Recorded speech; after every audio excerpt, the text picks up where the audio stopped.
You've cried 1,000 times, but still feel empty inside.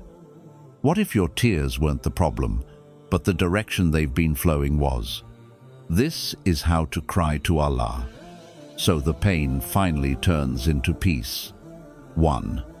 Some tears are meant to fall only in front of Allah. There are some nights when the weight in your chest becomes too much.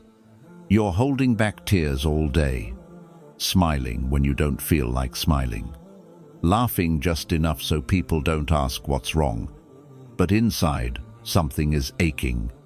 It's not just sadness, it's deeper.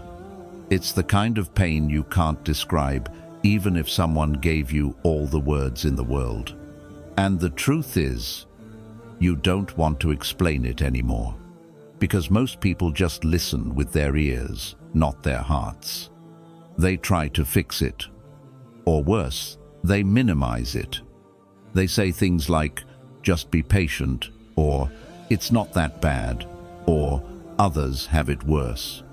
But they don't understand that this pain is personal. It's private. It's sacred. And that's why your tears don't belong to them. There are some tears that were never meant to be shared. Tears that should never fall on someone else's shoulder. Because not everyone has the capacity to hold them. Not everyone deserves to witness your soul in that vulnerable state.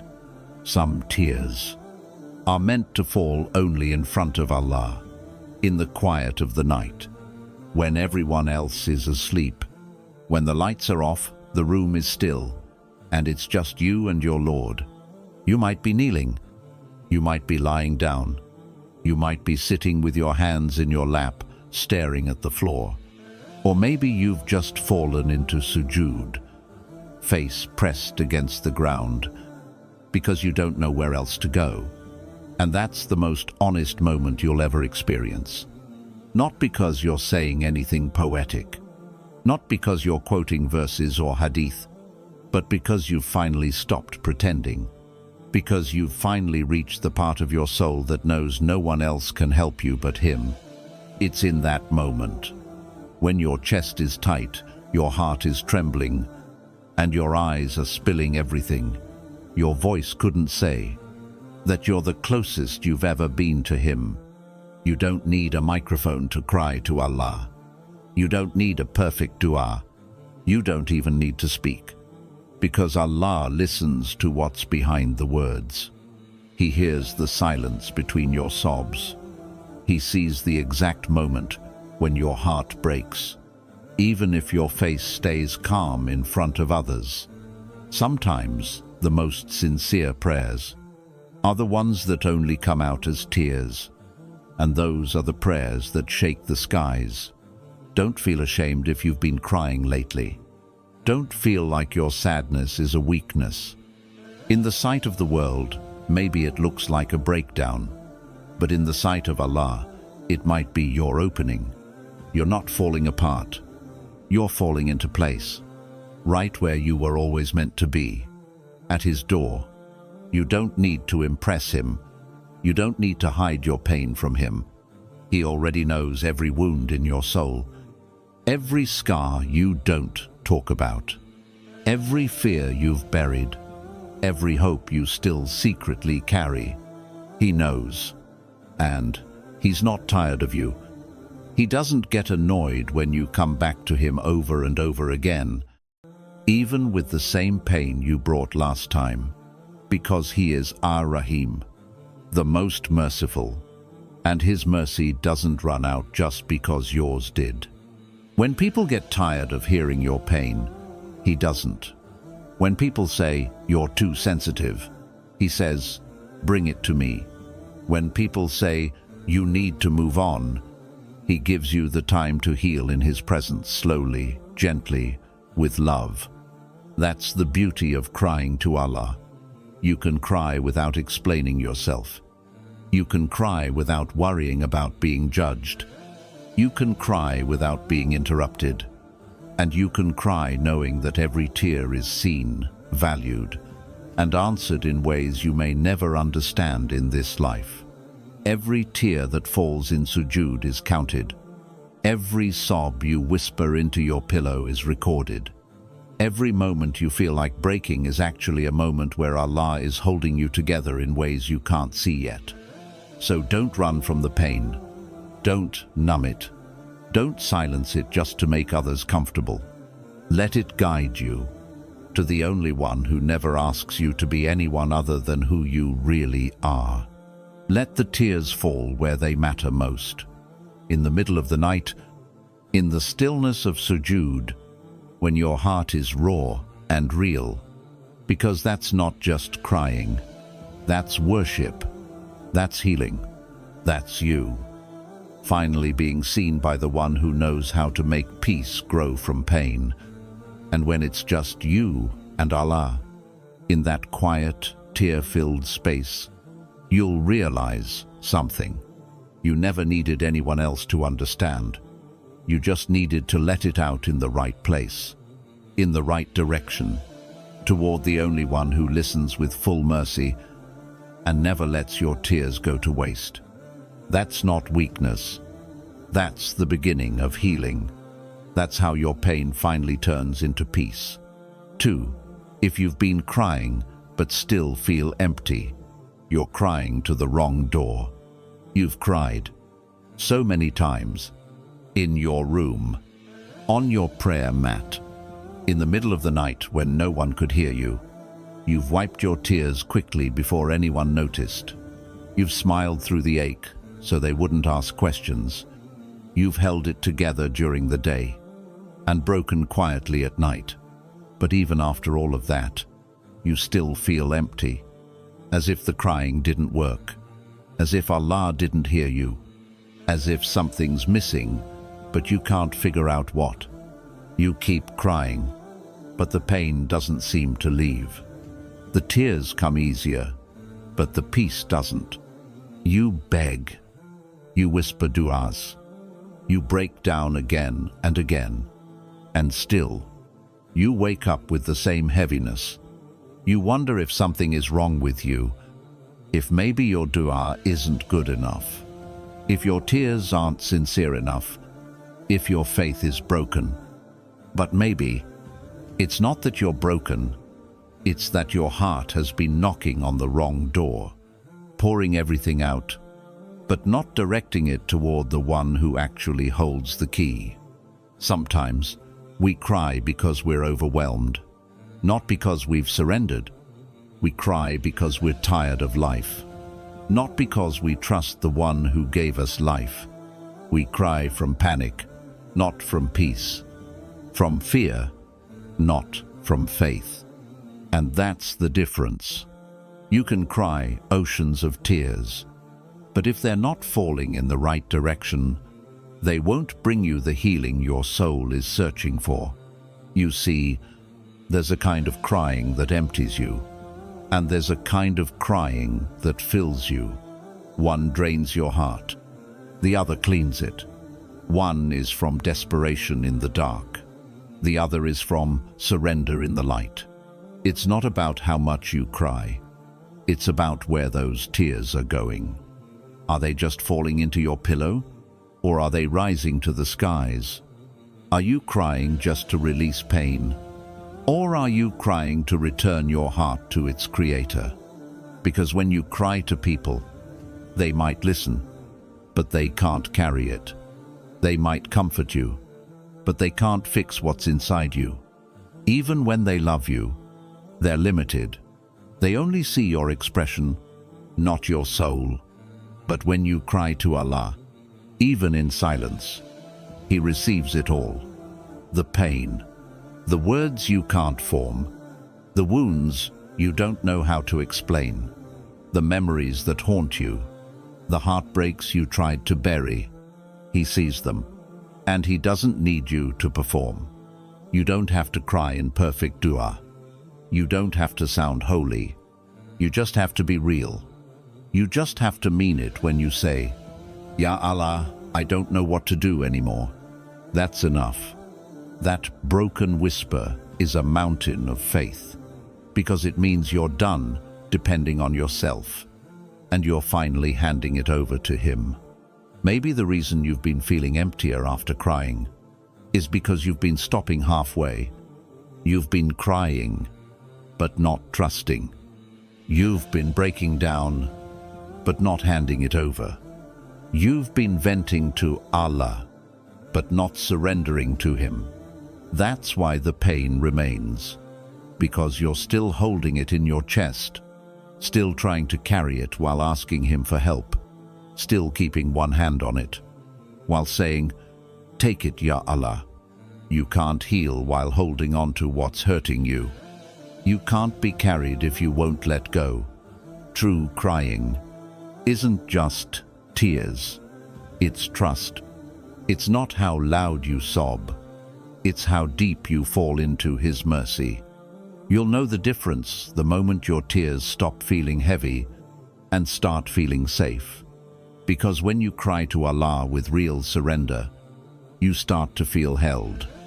Even when nothing around you has changed, your situation might still be difficult.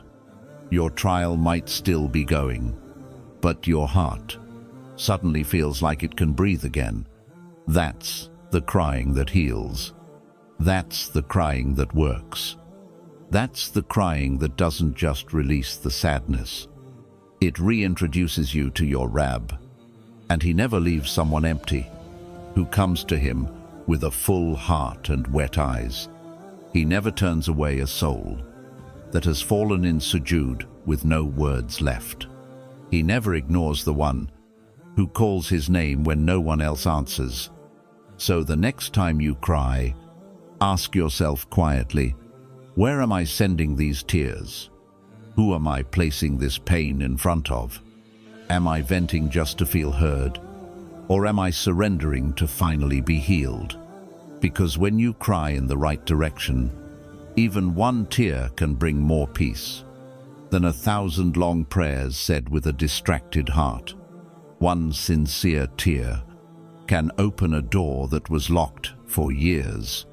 One honest sujood can replace months of confusion with one night of calm. And one moment of surrender can make the pain start to turn into light. Allah doesn't ask for perfect prayers. He asks for honest ones. He doesn't wait for you to be strong. He waits for you to be real. So cry, but cry with trust. Cry with direction. Cry with the quiet belief that someone is actually listening, someone who already knows everything and still wants to hear it from you. That's when crying becomes healing. That's when you no longer feel empty after tears. Because now, you're not just crying out. You're crying to Him. And when your tears face Him, they don't go to waste. They water the seeds of peace you can't yet see. They fall into His mercy, and they rise as answered du'as. That's how crying finally turns into peace. 3. The prophets didn't cry because they were broken. They cried because they belonged. You've been told crying is weakness, that strong believers stay composed, that tears mean your faith is shaking. But the ones who cried the most were the ones closest to Allah. The prophets didn't cry because they were falling apart. They cried because they belonged somewhere the world couldn't reach. They cried not from distance, but from nearness. Because when your heart knows where it truly belongs, it can't help but tremble in that presence. It can't help but soften in front of the one who shaped it. It can't help but release what it's been carrying, because it trusts who it's giving it to. Think of Yaqub, عليه السلام, a father, a prophet, a man who lost his beloved son. He didn't scream. He didn't blame. He didn't lose his mind. He cried. He wept until his eyes turned white. He ached so deeply that it left a mark on his body. And still, he didn't complain to people. He turned inward and upward. He said quietly, "I only complain of my sorrow and grief to Allah." Surah Yusuf 86. He knew what it meant to be unseen by the world, but completely known by his Lord. His tears weren't signs of despair. They were signs of sacred loyalty. He wasn't doubting Allah. He was running to him with every drop of his sorrow. And then there's Maryam, alone, exhausted, giving birth under a palm tree with no one around, her body trembling, her heart overwhelmed. She didn't scream at the skies. She didn't shout, "Why me?" She just cried, softly, in pain and in surrender. And Allah answered, not with a loud miracle, but with a stream beneath her feet and dates falling from above. That's what happens when a believer cries. Peace is sent quietly, in stillness, in silence, in mercy that descends like dew, unnoticed by the world, but fully felt by the soul. And our beloved Prophet Muhammad sallallahu wasallam, the strongest, the most patient, the most spiritually complete human to ever walk this earth. He cried. He cried in Sujood until his beard was soaked. He cried in the nights no one saw. He cried over his Ummah.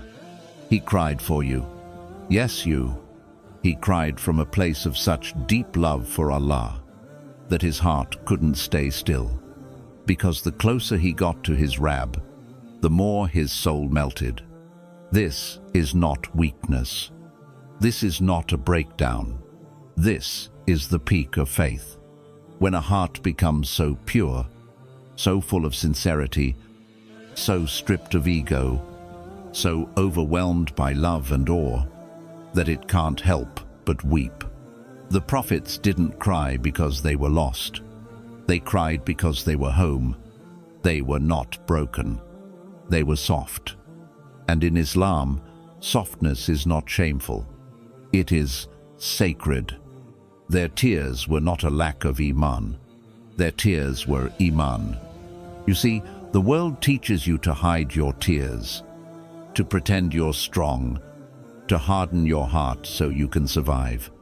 But the prophets taught the opposite. They showed us that to survive, you must cry. To stay close to Allah, you must soften. To heal, you must release.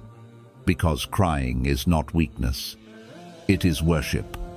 When it is directed at the right door, when it flows from love, not just pain, when it rises from a heart that knows who it belongs to, that crying becomes sacred.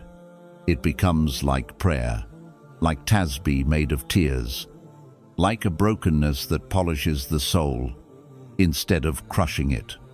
And if the prophets, the most beloved to Allah, could cry without shame, then who are we to hold back? Why do we pretend to be stronger than the ones Allah loved most? Why do we silence our sadness when the most guided hearts used their tears as bridges to the divine? Let your crying be a return, not a collapse. Let your weeping be like theirs, a sign that you are close, a sign that your heart is still alive, still soft, still connected. You don't need to be stoned to survive. You don't need to be silent to be faithful. The most sincere worship sometimes comes from the eyes, not the tongue. Sometimes the highest form of sabr isn't stillness. It's crying while trusting, crying while hoping, crying while believing He still sees you, even when you feel unseen. The prophets cried, and they were never humiliated for it. They were honored.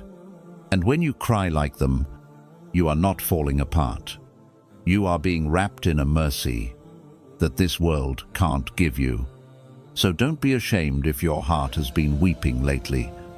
Don't think your tears make you weaker than other believers. It may just be proof that you're walking the same path the prophets walked, the path of hearts so connected to Allah that they can't help but tremble in His remembrance. Because the closer you are to Him, the more your soul understands. This world is not your final home, and sometimes the only way the soul speaks that truth is through tears. Let them fall. Let them rise. Let them bring you closer to the one who counted every tear the prophets ever cried, and is counting yours too. For when you cry in sujood, you're no longer on earth. There's a moment when the world disappears, when the noise fades, when everything around you becomes a blur, and it's just you, face pressed to the ground, heart cracked wide open, tears soaking the prayer mat beneath you. That's the moment when you're no longer on earth. It doesn't matter what room you're in. It doesn't matter how dark it is. It doesn't matter how heavy your chest feels, or how long you've been holding it all in, because the second you fall into sujood and your tears begin to flow, you've stepped into a different realm, a place the world cannot see, a place your soul has been longing for, a place where pain meets peace. You may feel like you're falling apart on the outside, but inside, something sacred is happening. Your forehead touches the ground, your body bows, your heart lifts, and your soul begins to rise, not in pride, but in surrender.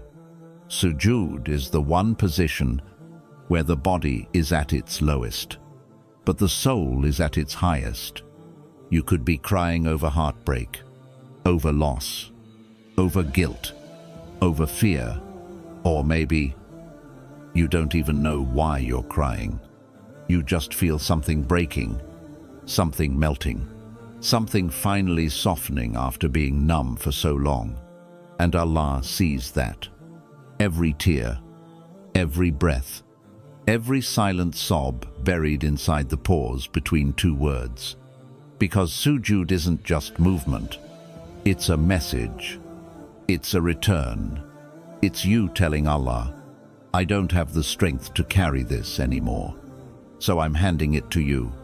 The angels see you in that moment, not as someone crying, but as someone ascending, as someone who finally realized that being low to the ground is the only way to truly rise.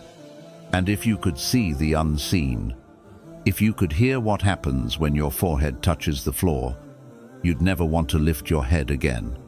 Because when you cry in sujood, you are no longer part of the noise of this world. You are no longer chained by what they said, by what left you, by what hurt you, by what you lost.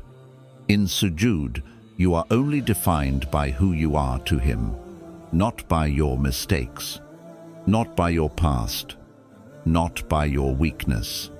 Just a servant, completely open, completely vulnerable, completely seen. And the tears you cry in that place, those are not ordinary tears. They're not the kind you wipe away with embarrassment. They're not the kind you hide.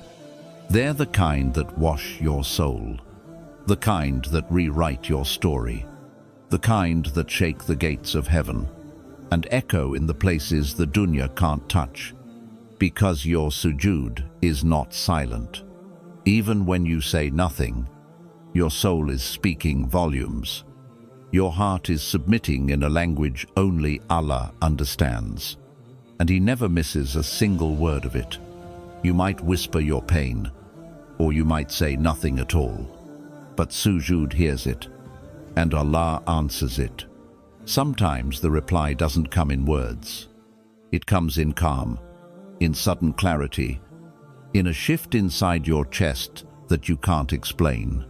You went into sujood carrying the weight of the world, but you rise with something lighter, something warmer, something only He could give you, because sujood is the doorway, not just to forgiveness, but to healing, to clarity, to safety. You think you're laying down, but spiritually, you're climbing higher than you've ever been. It's where your tears are not weakness. They are worship. You could be on a worn-out prayer mat, in a room no one visits, crying tears no one else would understand. And still, you are closer to your Lord than kings are to their crowns. Sujood is where the sinner and the scholar are equal, where the strong become soft, where the lost are found, where the guilty are forgiven, and where the broken are embraced. It's not about how many ayahs you recite. It's not about how eloquent your dua sounds. It's about how honest your heart is. When your forehead meets the floor, in that moment, you're not a title. You're not your mistakes. You're not your job, or your past, or what they said you are. You're just a soul, falling back into the hands of its creator. And there is nothing more beautiful than that. Sometimes, the tears in sujood aren't from pain. They're from relief, because you've finally let go. Finally said, Ya Allah, I can't do this without you. And he answers, without words. I've been waiting for you to say that. You don't need a crowd. You don't need to be understood. You don't need to explain every detail. All you need is that sujood, that one place where you cry and feel like you're not alone anymore. Because in sujood, you're no longer on earth. You're not surrounded by problems. You're surrounded by mercy, by angels, by the warmth of the one who listens, even when you don't speak. So fall again and again. Fall into sujood with everything that's been hurting you. Let your face touch the floor, and your soul touch the sky. And the next time you rise, you'll rise with something this world can't give you. A heart that's been heard, a soul that's been washed, and peace that came from prostration, not from people. That's what it means. When you cry in sujood, you're not just bowing, you're returning. You're rising. You're home. 5. Allah accepts even the tears that never fall. Not every pain shows up in tears. Sometimes you sit there completely still, heart shattered into quiet pieces. No sound, no words, just the heavy silence of a soul trying not to break again. You want to cry, but you can't, and even that hurts. You scroll through your old du'as, your old prayer notes, your old voice, wondering where that version of you went, the one who used to cry so easily, the one who felt soft with Allah, the one who used to feel something when raising their hands. But now, it feels like you've dried up, like your soul has gone quiet, like you've cried so much in the past that now there's nothing left to give. And maybe no one sees it. They think you're doing better, that you've moved on, that you're healing, but you know the truth. Your silence isn't healing, it's weight. Your numbness isn't peace, it's exhaustion. And somewhere, deep down, you're asking a question you haven't dared say out loud. Ya Allah, do you still hear me? Even when I don't cry anymore. Let me whisper this to your heart. Yes, He does. Always. More than anyone else ever could. Because Allah doesn't need your tears to understand your grief. He doesn't need your voice to hear your cry, even the tears that never fall. He counts them, even the prayers you never say. He records them, even the ache that hides behind your smile. He knows it. Your silence is not invisible to Him. It is seen. It is sacred. It is witnessed. He knows what sits behind your quiet eyes. He knows what your soul whispers when your lips stay shut. He knows what your heart is asking, when even you don't have the words. That's the kind of love Allah has for you. He doesn't just hear what you say. He hears what you mean. He listens to your pauses, your sighs, your long blinks in the dark when you're trying to hold yourself together. He listens when the world stops asking, when the world stops noticing, when even you stop believing that your pain still matters.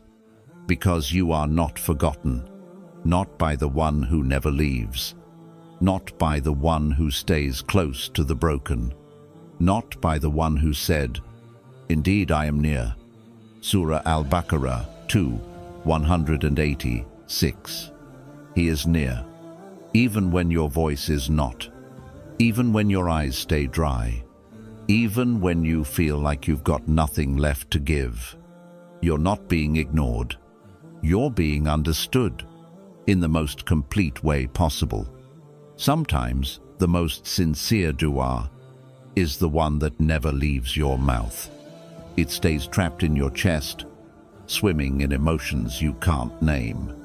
But Allah sees that too. He sees the heart flinch, the breath you hold for a second longer, the tear that almost falls but doesn't. And that's enough for Him, because it's not about the volume. It's not about how many tears hit the ground. It's about the truth inside them, the meaning, the connection.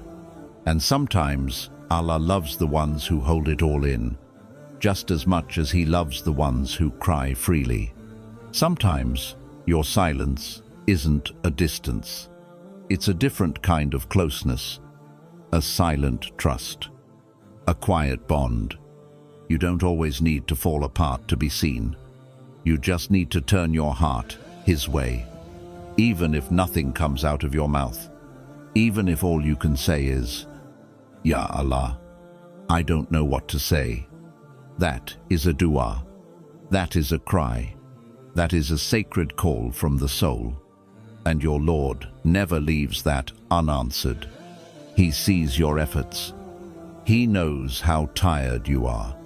He knows how hard it is to keep walking with an aching heart. He knows what it costs you to keep showing up, to keep praying, to keep hoping, to keep trying, even when nothing seems to change. That effort alone makes you beloved to Him, even if your sujood is dry, even if your dua is shaky, even if your chest feels hollow. He's still there, still listening, still holding the tears that never fell, still comforting the pain you never spoke, still healing the parts of you that don't even know how to ask for help. And maybe that's the most beautiful kind of mercy, because it means you don't need to be strong. You don't need to be expressive. You don't need to explain everything perfectly.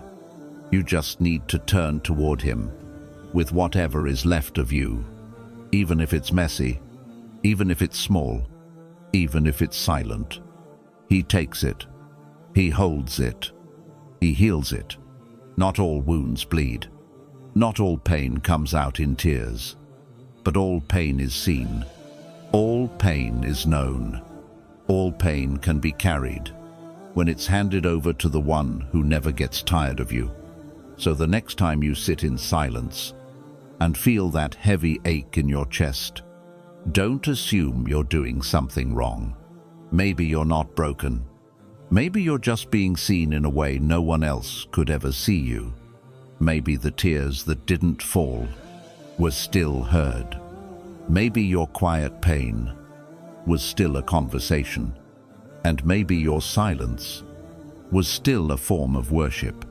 Because to Allah, even the unspoken cry is sacred. 6. Your pain isn't proof you're being punished. It's proof you're being rewritten. 'Tis easy to think the pain means you've done something wrong, that the delay, the heartbreak, the silence from the sky is all a sign that you've fallen out of His favor. You sit there quietly, repeating the same dua every night, holding back tears during sujood, watching others move forward, while you're still stuck in the same storm, And your heart whispers, maybe I'm being punished. Maybe Allah is upset with me. Maybe I ruined the plan He had for me. You start to overthink your past. Every mistake, every time you missed a prayer, every moment you chose dunya over deen, every person you trusted more than Allah, every sin you thought you left behind. And now that things are breaking, you wonder if you're the reason. But let me tell you something that might change everything. Pain is not always punishment. In fact, sometimes pain is proof that Allah still loves you enough to refine you. You don't rewrite what you've given up on. You only rewrite what you still believe in. And Allah hasn't given up on you. This pain you're in, it's not rejection. It's correction. It's protection. It's preparation. You asked for peace. But sometimes peace doesn't come by calming the storm. Sometimes it comes by changing the person inside it. You asked for clarity, but maybe Allah had to first remove everything that made your vision cloudy. You asked to be stronger, but strength doesn't come through comfort. It comes through struggle, through loss, through silence, through holding on when everything inside you wants to let go. You see, you're not being punished. You're being rewritten. The old version of you, the one that used to panic, chase, settle, perform for people, seek validation from the wrong places. That version can't walk where you're going. That version would have ruined the blessing you begged for. So Allah, in His mercy, is stripping it away, gently, painfully, but lovingly. And yes, it hurts. Growth always does, because the soul expands in places the heart thought were empty. And when Allah fills those places, you don't recognize yourself anymore. That's not a bad thing. That's rebirth. Sometimes the delay isn't because the blessing isn't ready. It's because you're not. And rather than give you something too soon, something you would mishandle, lose, or even worship, He waits. He holds it. And He rewrites you into someone who can carry it with grace. Your heartbreak wasn't a punishment. It was a door to bring you back, to teach you that people are not where your safety lives, that even the ones who feel like home can become strangers in one moment. But Allah never does. Your isolation wasn't a punishment. It was a classroom, a sacred silence, where your soul started hearing what it had been ignoring for too long, where your pain became your teacher, where your prayers became your lifeline. The people who left, that job you lost, that path that collapsed, the version of you that doesn't recognize your life anymore. None of it is random. It's all divine surgery, unseen healing, private rewriting. You're not who you were last year, or even last month. The one who used to beg people to stay now begs Allah not to leave. The one who used to rush into everything now waits with quiet dignity. The one who used to define their worth by how loved they felt now prays to be loved only by the one who never leaves. That's not weakness. That's transformation. You're not broken. You're becoming. And just like a seed must split before it rises, you too must break open before your light can come through. So don't judge your process by the pain. Judge it by the nearness. Because if the pain has brought you closer to Allah, then it has already served a purpose greater than comfort. And if you've felt His nearness more in your suffering than you ever did in your ease, then this isn't punishment. This is mercy in disguise. You see, punishment pushes you away, but this pain, it's pulling you in. It's making you pray more, reflect more, detach more. Call out His name when no one else calls you. That's not rejection, that's rewriting. You might not understand it yet. You might still cry at night and ask, why me? But one day, you'll look back and realize that the pain you hated most was the very thing that polished your heart and returned you to your Lord. You'll see that if He hadn't closed that door, you would have walked into something that destroyed you. You'll see that if He hadn't removed that person, you would have made them your God. You'll see that if He hadn't taken away what you loved, you never would have discovered what was eternal. So be patient with your pain, not because it's easy, but because it's holy. It's not here to shame you. It's here to shape you. The suffering you feel today is making space for the strength you'll need tomorrow. And the tears you cry today are softening the ground for something beautiful to grow. Because sometimes the prayer isn't, Ya Allah, make it stop. Sometimes the prayer is, Ya Allah, make me new through it. And He will. He already is. Even now, in the silence, in the heartbreak, in the confusion, you're not being punished, you're being rewritten. And what He's writing for you next will make every tear worth it. 7. The sea didn't split because of Musa's strength. It split because of his tears. You've tried to stay strong for so long. You've kept going when your body begged you to stop. You've smiled when your soul was aching. You've said, Alhamdulillah, while quietly wondering why it hurts so much.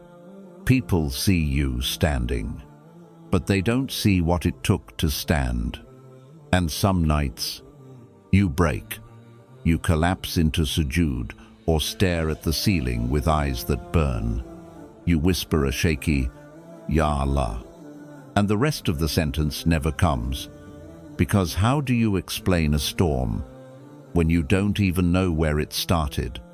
How do you ask for help when you've already begged 100 times and nothing changed?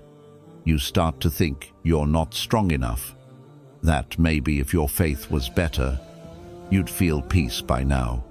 But what if I told you the sea didn't split because of strength? It split because of desperation. It split because someone cried out while still walking. It was never about power. It was always about surrender. Musa, alayhi salam, was not calm when he reached the sea. He was not standing tall and fearless. He was being chased by an army, with his people panicking, with death at his back, and an impossible ocean in front of him. No escape, no plan, no help in sight.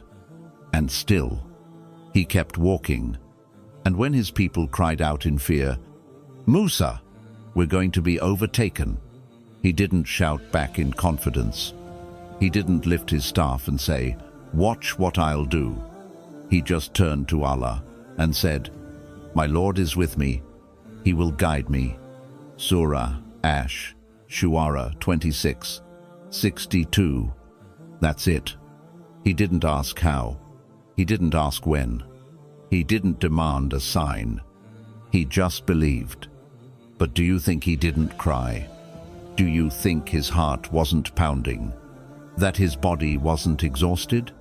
That he wasn't shaking inside while still saying, my Lord is with me? This is the kind of faith that isn't loud. It's the kind that stands in tears, but still moves forward.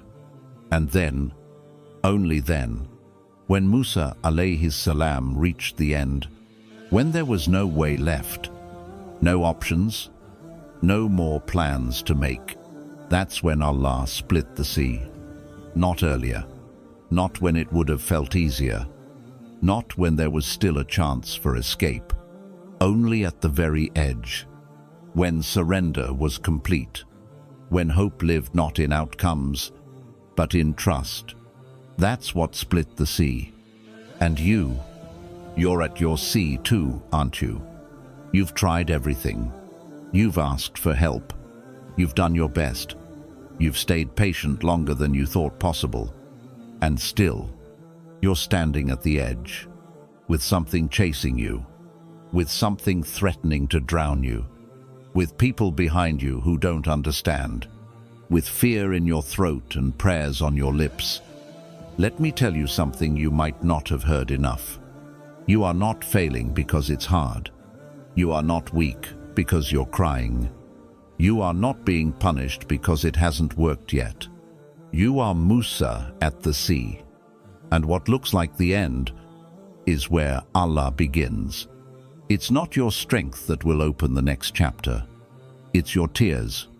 It's your faith that still whispers His name, even when your world is screaming in fear. It's your sujood at 2 a.m.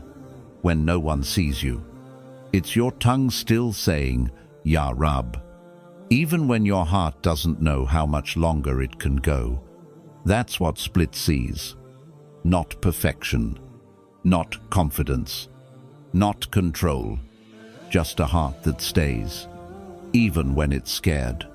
A heart that walks toward the impossible because it believes the one who makes all things possible is still watching, still guiding, still waiting for that one moment of complete surrender. You don't have to feel powerful. You don't have to pretend you're okay. You just have to keep walking, even if your legs shake, even if your eyes blur with tears, even if you don't know what's on the other side of this test. You don't have to see the way. You just have to keep facing the sea, with your heart facing the sky, because the one who split it before can split it again, not just for Musa, but for you. And if He made a way through the ocean for someone who was scared but surrendered, He'll make a way through your pain too. Maybe it won't be a sea. Maybe it'll be a decision, a sudden moment of ease, a relief so quiet it feels like a whisper, a miracle that no one else notices but you. And in that moment, you'll realize it was never about the outcome. It was about who you became on the walk to the water. It was about how many times you called His name, about how many times you cried and still didn't turn back, about how you kept moving while breaking. The sea didn't split because of strength. It split because someone cried and trusted and kept going. So don't give up now. Don't let the ocean in front of you fool you. It may look like an ending, but it might be the place where Allah writes your beginning. Keep walking, keep crying, keep trusting, because the one who brought you to the sea is the same one who can bring you through it. 8. The day you cried to Allah was the day you were finally held. You thought that was the end. That night when your chest felt too tight to breathe, when your body collapsed to the floor, and you whispered His name like a broken child, barely loud enough for your own ears to hear it. You thought that was your breaking point. But that wasn't the end of you. That was the beginning of something you couldn't yet understand. Because the day you cried to Allah was not your collapse. It was your contact. It was the first time in a long time that your soul finally reached the place it had been running from, the arms of its maker. That cry, that single, desperate, tired, painful cry, was not a moment of weakness. It was a doorway. It was you being drawn into a closeness that you couldn't have reached any other way. No one saw it. No one heard it. The room was dark. The world was asleep. But the skies were awake. And so was He, the one who never sleeps, the one who never turns away, the one who was already near before you even said His name. And in that moment, when you cried like a child, not with eloquent dua, but with trembling, stuttering silence. You were being held, not by words, not by people, not even by your own strength, but by the one who recorded every tear before it fell, the one who heard every whisper. You were too afraid to speak. You weren't falling apart. You were being caught. Gently, quietly, fully. You didn't even feel it then, because you were too overwhelmed, too lost, too buried in what hurt. But now, looking back, you realize something changed after that night. It wasn't dramatic. No loud miracles. No instant answers. But you softened. You felt something shift. Something inside you exhaled. Not because everything was fixed, but because, somehow, you didn't feel alone anymore. That's what being held by Allah feels like. It doesn't always come with words. It doesn't always come with signs. It comes with presence. A nearness you can't explain. A stillness that suddenly appears in the storm. A strength that shows up right when yours disappears. And that moment you cried, that was the turning point. Even if the world didn't notice it, even if nothing on the outside changed, even if your situation stayed the same, you changed. Your soul felt something it hadn't in a long time. It felt seen. And once the soul is seen, it can't go back to hiding. That's why people who have truly cried to Allah walk differently. They pray differently. They speak to Him as if He's right beside them, because they remember the moment He was. They carry a light in their eyes that didn't come from the world. It came from that moment they shattered in sujood and were rebuilt from the inside out. People think crying means you're losing control, but when you cry to Allah, it's not loss. It's transfer. It's you taking every heavy, painful, private part of yourself and placing it into His hands, the only hands that will never drop you, and He holds it all. Your grief, your fear, your guilt, your past, your future, your unspoken hopes, your regrets. He holds them without judgment, without rush, without disappointment. He just holds you. And when He does, you no longer have to hold yourself together. You no longer have to explain everything. You no longer have to be okay for everyone else. Because in His hold, you are allowed to be real, to be soft, to be unsure, to be silent, and still be safe. That night you cried. You didn't feel safe. You felt abandoned. You felt exposed. You felt like no one would ever understand. But now you know. That was the night heaven leaned closer. That was the night the angels listened more carefully. That was the night your heart made a connection that no human relationship could ever match. Because crying to Allah is not about asking Him to rescue you from pain. It's about realizing He was with you in it the whole time. It's about discovering that even when no one else sees you, He does. Even when you can't lift your head, He already knows what you're carrying. And even when you have no words, He still responds. That's why that night mattered. Because it was never about saying the right thing. It was about showing up. You showed up to His door, tired, empty, ashamed, scared.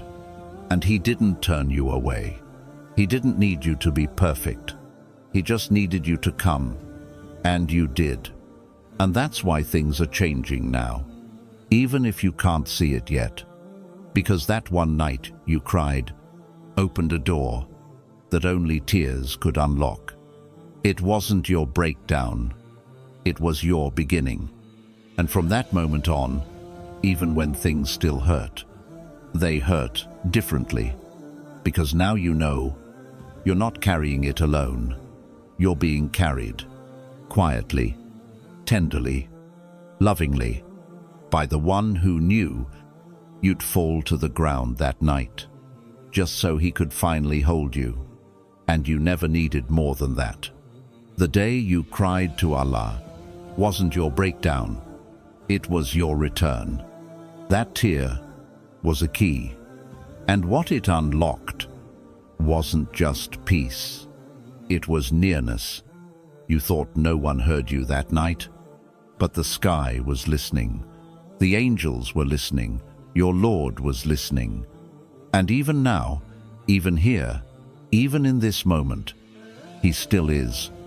You don't need perfect words. You just need to turn your heart His way, because every tear that falls for Him rises to Him, and He never lets it fall in vain. So cry, and know you were never alone. Not then, not now, not ever.